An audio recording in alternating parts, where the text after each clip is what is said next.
Hi everyone, আসসালামু আলাইকুম। আমি যেহেতু প্রতিদিনই কোনো না কোনো রান্নার রেসিপি আপনাদের সাথে শেয়ার করি, আজকে হচ্ছে আমি শোল মাছ দিয়ে করলা দিয়ে রান্না করেছি আর সেটাই আপনাদের সাথে শেয়ার করছি।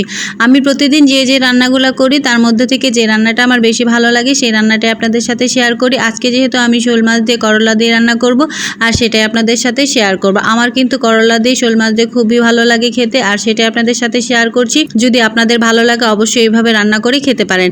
আমি হচ্ছে মশলা ভালো করে কষিয়ে নিয়েছি, একদম যা যা যাবতীয় দেওয়া লাগে, গুঁড়া মশলা আর হচ্ছে আদা বাটা, তারপর হচ্ছে হলুদের গুঁড়া, মরিচের গুঁড়া, যাবতীয় যা যা দিয়ে আপনার মাছকে কষান সেইভাবে মাছটাকে ভালোভাবে কষিয়ে নেবেন আমার মতো করে। যতক্ষণ পর্যন্ত না মাছে থেকে তেল বের হবে ততক্ষণ পর্যন্ত আপনারা মাছটাকে ভালো করে কষিয়ে নেবেন। এরপর একটু পানি দিয়ে এটাকে ভালো করে সিদ্ধ করে নেবেন। মাছটা যতক্ষণ রান্না করে তারপর হচ্ছে আমি করলাগুলো দিয়ে দেব। আর আমি আজকে যে রান্নাটা করছি এটা অবশ্যই কালারফুল হবে, কারণ আমি কালারফুল রান্না করতে খুবই পছন্দ করি। আপনারা খুব ভালো করেই জানেন যে আমার কালারফুল রান্না করতেও ভালো লাগে, দেখাতেও ভালো লাগে। এটা যেহেতু খুব কালারফুল একটা রান্না সেজন্য আপনাদের সাথে আমি এটা শেয়ার করছি। ভালো লাগলে অবশ্যই আমার পাশে থাকবেন সবাই। আমরা মুন্সিগঞ্জের মানুষরা কিন্তু শোল মাছ এভাবে রান্না করে খায়। আপনারা কিভাবে খান অবশ্যই আমাকে কমেন্টস করে জানাবেন। আপনাদেরটা যদি ভালো লাগে অবশ্যই আমি রান্না করে ট্রাই করব। আর আপনারা যদি চান করলা দিয়ে এভাবে খেতে তাহলে অবশ্যই খেতে পারেন। আমি কিন্তু টমেটোও দিয়েছি। আমি করলা দিয়ে কিছুক্ষণ নাড়াচাড়া করার পর তারপরে এর মধ্যে টমেটোও দিয়ে দেবো, একটু কালারফুল হয়। আর আমার টমেটো দিয়ে খেতে ভালো লাগে। অনেকেই ভাবতে পারেন যে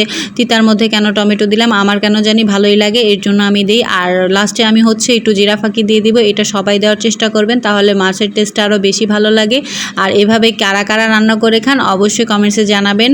আপনাদের যদি এভাবে ভালো লাগে আপনারা এভাবে রান্না করতে পারেন, যার যেভাবে ভালো লাগে সেভাবে রান্না করবেন। তবে আমি আমারটা দেখিয়েছি, আমি এভাবে রান্না করেছি, আমার কাছে এভাবে খেতে খুবই ভালো লাগে, যার কারণে আপনাদের সাথে শেয়ার করা।